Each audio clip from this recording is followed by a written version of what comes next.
Selamat datang kembali di channel Bornet Trader. Di video kali ini saya akan menganalisa untuk perkembangan pergerakan saham-saham dari sektor retail dan beberapa yang di request. Langsung saja ke saham pertama. Asus yang ditutup di harga 525 sama harga penutupan hari sebelumnya. Asing net sell. Kalau bukan resminya Asus di distribusi. Langsung saja ke tekniknya. Asus lagi sideways. Mudah-mudahan minggu depan lah ya. Kita lihat, atau minggu ini kalau tembus sih bagus. Berapa? 550. Support yang harus dijaga 500. Coba lihat time frame weekly-nya, karena 2 hari lagi kan habis minggu ini nih. Ya, weekly-nya bagus kalau bisa tutup di atas minimal ya. Ya 540 lah, deket-deket resisten ini udah bagus. Apalagi bisa tembus 550 itu 2 hari ini mantap tuh. Asus tetap arah 600-620. Lebih cenderung kemana? Cenderung ke atas.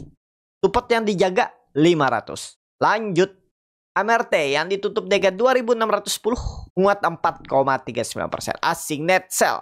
Kalau bukan resminya MRT akumulasi. Langsung saja ke tekniknya. MRT bagus juga. Waktu itu perkiraan ada koreksi, ternyata digas lagi. Memang ISG ngegas ya, jadi nggak salah juga dia naik. Dan sentimennya, story-nya itu MRT akan akuisisi Lawson, itu yang dulunya milik MIDI, itu pindah 200 miliar ya. Gak tahu pindah sepenuh apa sebagian. Ya pastinya MRT itu akuisisi Lawson. Itu jadi sentimen juga dan terus naik. Dan saat ini harganya nanggung. Karena kenapa? Karena menurut saya support kuatnya itu tetap pakai 2450. Dan resistennya persimpangan jalan mungkin gak ke 2800. Sangat mungkin 2800 disentuh. Kalau nggak minggu ini ya minggu depan maksimal. Paling lambat mudah-mudahan ya sesuai skenario awal Juni. Jadi dia akan kemungkinan besar 1 minggu ke depan sampai akhir bulan itu kalaupun nggak mampu naik ngebes. Untuk turun lagi nggak. Ya ngebes paling maksimal turun 2450. Itu aja untuk MRT ya. Lebih cenderung ke atas. Lanjut LPPF yang ditutup di harga 1880. Terkoreksi 2,59%. Asing net sell. Kalau bukan resminya LPPF di distribusi. LPPF koreksi dulu. Gak tahu nih ada sentimen apa, tapi sebenarnya nggak masalah ya. Kalau dia turun sampai 1800 itu pun masih oke. Perkiraan saya dia akan sideways, ternyata dibuang nih. Cuman kan belum pasti nih. Siapa tahu 2 hari ke depan, hari ini besok dia kembali atas 1900, candlenya bullish engulfing seperti ini. Kan kita nggak tahu. Yang pastinya, kalaupun LPPF nih koreksi sampai 1800 itu masih bagus. Ya, retest dulu itu pun nggak masalah. Trennya masih ke atas. Kalau menurut saya tren LPPF masih ke atas. Tapi ya itu tadi, swing low-nya itu bisa cukup dalam. Nggak nyampe 6% lah, 5%an aja ya. 1800, 1780. Nggak masalah. Kalau Bapak Ibu yang nyangkut, nggak mau stop loss, press down aja. Disclaimer tapi ya, keputusannya di tangan masing-masing untuk LPPF. Itu aja dulu untuk LPPF ya. Pokoknya kalau sampai 1800 tuh menarik juga untuk take buy bagi yang belum punya. Kalau dikasih bawah, kalau dia hari ini langsung rebound ya udahlah, udah confirm. Berarti minggu depan ke atas langsung. Pokoknya minggu ini 2 hari ke depan harus tutup di atas 1900. Kalau minggu depan mau digas langsung cepet naiknya ke 2000. Kalau ke bawah dulu kan 1800 mungkin sideways dulu di bawah baru naik. Perlu waktu lebih lama. Tapi kalau dia tembus hari ini udah besok 1900, minggu depan 2000 itu sangat mungkin. LPPF. Lanjut. Apa yang ditutup di harga 650 terkoreksi 2,25%. Asing net buy. Kalau bukan semuanya apa? Di distribusi. Apa lagi turun. Tapi kemungkinan besar sih mantul. Kita lihat ini di level psikologisnya nih. Langsung saja katanya Mapa ini ya dia bisa dikatakan gagal bertahan di atas 700. Kiraan bisa sideways di atas, ternyata gagal dan dia turun ke sekitaran 650. Mudah-mudahan ini bertahan ya. Mudah-mudahan. Karena sudah 4 hari beruntun turun. Masa sih nggak ada rebound-reboundnya? Kita lihat hari ini. Mudah-mudahan ada candle hijau hari ini. Pokoknya ini nih harusnya sudah dijaga. 640, 650 harus dijaga. Kalau dia minggu ini mulai sideways 2 hari ke depan, ada peluang minggu depan naik lagi. Ya, ada peluang pembentukan pola cup and handle. Swing low-nya mudah-mudahan 650, 640. Apa? Jangan beli dulu menurut saya kalau masih candle merah. Kalau sudah mulai ada candle-candle hijau, ya itu kalau berani spekulasi buy itu. Ya, apa? Lanjut MAPI yang ditutup di harga 1305 menguat 0,77%. Asing net sell. Kalau bukan semuanya MAPI. Akumulasi tipis. MAPI lagi sideways. Di atas 1300 mudah-mudahan masih aman ya. Dan juga buying power kemarin kuat dari bawah, volume besar, dan dia bertahan di atas 1300. Aman nggak? Harusnya aman. Ya masih aman nggak? Masih. Kecuali hari ini turun 2% lagi udah lemah. Kalau menurut saya karena ini 2% ya. Kan 35 poin. Kecuali hari ini dia turun 3%, itu pasti lemah. Bandar detektor kita cek dulu. Small akumulasi. Nggak masalah. Kemarin tuh ada RX buang barang ya. Tapi di cover sama Ajet. Apakah Ajet nih retail? Kayaknya bukan deh. Bukan retail deh. Dan ini doji kan. Harusnya ada teknik rebound hari ini. Harusnya hati-hati ya. Kalau turun 3% hari ini lemah. Dan bisa menutup gapnya di 1150. Hati-hati untuk MAPI kalau dia turun. Kalau dia hijau hari ini aman. Di atas 1300 aman. Toleransi ya. Kalaupun koreksi hari ini nggak jauh. 1280. Kalau sampai 3% koreksinya itu tandanya lemah. MAPI. Lanjut. PD yang ditutup di harga 424 menguat 3,41%. Asing net buy. Kalau bakar semuanya MIDI. Akumulasi TP. MIDI bagus. Aman. Laporan keuangannya juga bagus. Tapi sayangnya dia ada lepas Lawson ya, gerai retail makanan minuman apa ya, ya semacam Alfamart, Indomart gitulah. Tapi oke lah, menurut saya oke. Gini aja, ingat Bapak Ibu, pakai 400 kita naikin. Jangan pakai 396, 394, jangan pakai 400. Kebetulan di 400 tuh ada EMA 200-nya. Nah, kita kasih toleransi 400, jebol itu gagal. Lebih cenderung kemana? Ke atas. Ini kalau pandangan saya dia ngebase naik, akan menembus trend line downtrend all time high-nya. Narik harusnya. MIDI, perhatikan. Boleh beli nggak? Koreksi-koreksi dikit bisa beli. Pokoknya pertimbangkan stop loss kalau dijebol 400. Disclaimer analisa kembali. Lanjut, RALS yang ditutup di harga 478 menguat 1,27%. Asing net buy. Kalau bakar semuanya RALS akumulasi. RALS bagus. Dividennya hari ini, waduh, dividen trap 22 Mei ya. Dividennya 60 per lembar saham dengan harga sekarang berarti 12%. Itu aja 12%. Di sekitaran 420. Apakah akan nutup? Kalau ISG bullish naik langsung. Tapi enggak, bukan naik habis gap dividen hari ini langsung naik lagi ya. Pokoknya dalam 1 minggu 2 minggu ke depan ada potensi naik. Dividennya tadi berapa deh? Hitung. Dari harga kumdet ya, tutupan kumdet 60 per lembar saham, apa aja harga 500 berarti 12% lebih. 12%. Ini 12%-nya ya 420. Nah, pas ya 420 bisa naik, bisa. Tapi untuk nutup gapnya ya itu tergantung bandarnya. Kita nggak tahu apakah mampu dalam waktu cepat, tapi kalau menurut saya 35% itu bisa.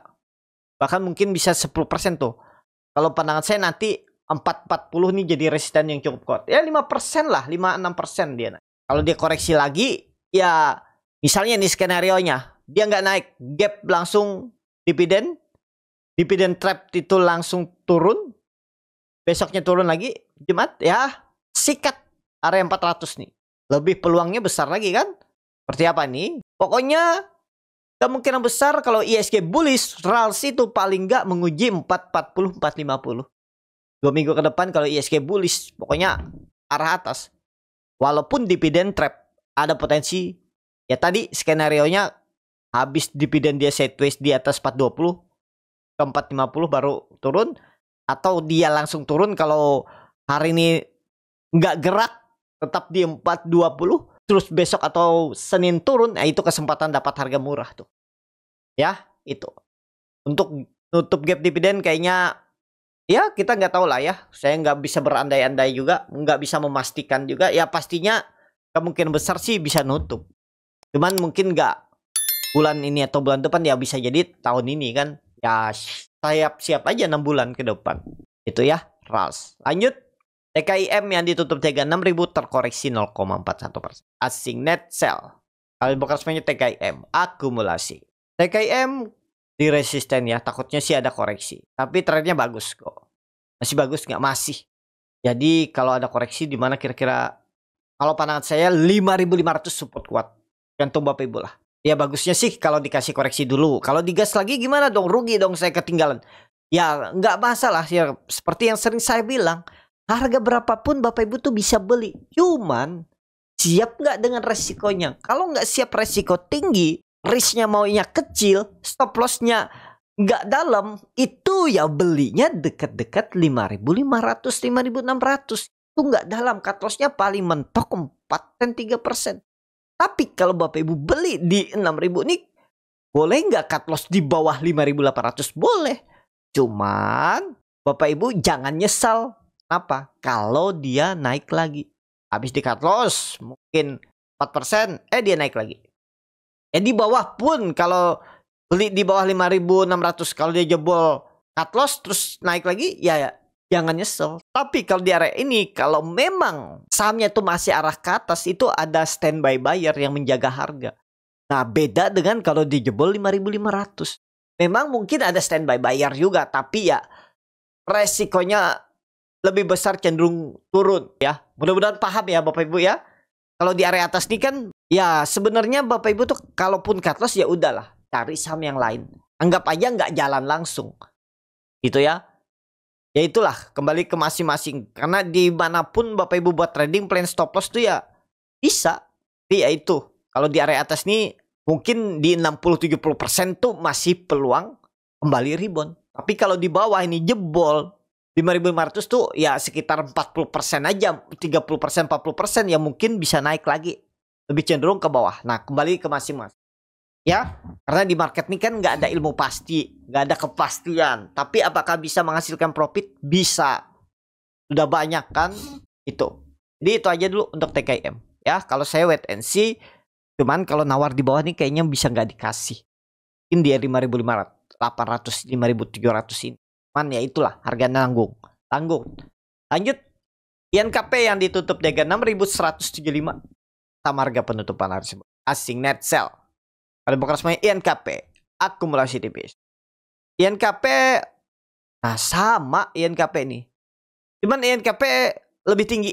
Kalau pandangan saya harus nggak boleh turun di bawah 5.800. Nah ini menarik. INKP lebih menarik menurut saya. Kalau dia swing itu nggak terlalu dalam. Terus bisa rebound. Lebih cenderung ke atas ya nggak? Lebih cenderung ke atas. Ini palingan. Kalaupun ada koreksi 1-2 hari ke depan. Sampai hari Selasa minggu depan. Itu paling nge-best. Tetap tren utamanya ke atas. Tren utamanya ke atas. Target minimal 6.500. Bahkan kita tarik langsung naik ke atas lagi aja ya. 7.000. Targetnya 7.000. Ya, INKP. Tarik mas. Itu. Lanjut yang terakhir. Film yang ditutup di harga 2.670 terkoreksi 5,98%. Asing net buy. Lanjut film yang ditutup di harga 2.670 terkoreksi 5,98%. Asing net buy. Kalau bukan semuanya film di distribusi. Film, waduh, jebol 2.800 ya. Wait and see dulu lah. Kalau dia balik ke atas 2.000 berapa? 2.750 aman. Kalau dia balik aman. Candlenya bullish single pink. Atau tunggu sekalian di bawah 2.500. Itu aja pertimbangan harga nanggung film. Kalau mau tembus 2.750 dulu baru beli, atau tunggu di bawah sekalian 2.500. Emang nggak boleh ya kalau mau beli di harga 2.670? Nggak masalah. Tapi siap nggak Bapak Ibu? Misalnya ini dia turun terus sampai 2.500. Main dalam kan 170 poin. Berarti berapa tuh? Hampir 6%. Ya silahkan, nggak masalah sebenarnya. Cuman bagusnya kalau film tuh 2 hari ke depan kembali ke atas 2750. Berarti harus naik berapa? 2,5% aja naik udah bagus. Kita lihat ya. Lebih baik dia naik dulu. Time play weekly-nya. Aduh, koreksi biasa. Wajar sebenarnya koreksi. Satu candle mingguan pun koreksi sampai 2.600, 2.500 itu sebenarnya nggak masalah. Kenapa? Karena dia udah 4 candle naik. Jadi kalau ada balasan satu candle itu sebenarnya wajar. Itu ya. Film. Yang terakhir Net TV yang ditutup di harga 154 terkoreksi 1,28%. Asing, nggak ada jual beli. Kalau bukan resminya Net TV di distribusi. Net TV, waduh, turun ya di bawah 155 nih. Cuman satu poin ya. Kita lihat hari ini kalau rebound harusnya serius rebound. Kita lihat ya hari ini kalau dia bisa tutup atau besok Hari ini dan besok kalau dia bisa tutup di atas 157, 158 atau 160 bagus. Minggu depan bisa ke atas. Cuman ini saham naik tuh kalau ada yang mampir bandarnya. Itu aja ya. Kalau nggak ada yang mampir bandarnya ya nggak naik. Cuman kita lihatlah psikologis bandarnya lewat teknikal. Ya mestinya proses teknikalnya. Kalau net TP di atas 158 tutupan hari ini atau besok ke depan ke atas. Selesai koreksinya. Coba lihat time frame weekly-nya. Udah lama nih ya. Harusnya sih minggu depan bisa jalan. Mudah-mudahan ya. Net TP itu. Cukup sampai di sini video kali ini. Terima kasih untuk Bapak Ibu dan teman-teman yang sudah menonton video ini sampai selesai. Apabila channel Boneta yang bermanfaat dan bisa menjadi bahan pertimbangan Bapak Ibu dalam membeli, menyimpan dan menjual sahamnya, bisa klik tombol subscribe dan nyalakan lonceng. Ada kritik, saran ataupun pertanyaan bisa langsung tinggalkan di kolom komentar. Bagi Bapak Ibu dan teman-teman yang baru belajar trading, masih bingung memilih saham, bingung membuat trading plan, bisa join trading bersama Borneo Trader. Nanti dipilihkan saham-sahamnya dan dibuatkan trading plan-nya beserta catnya dan juga free konsultasi portfolio. Kalau tertarik, DM Instagram Borneo Trader. Sampai ketemu. Tetap semangat dan terus cuan.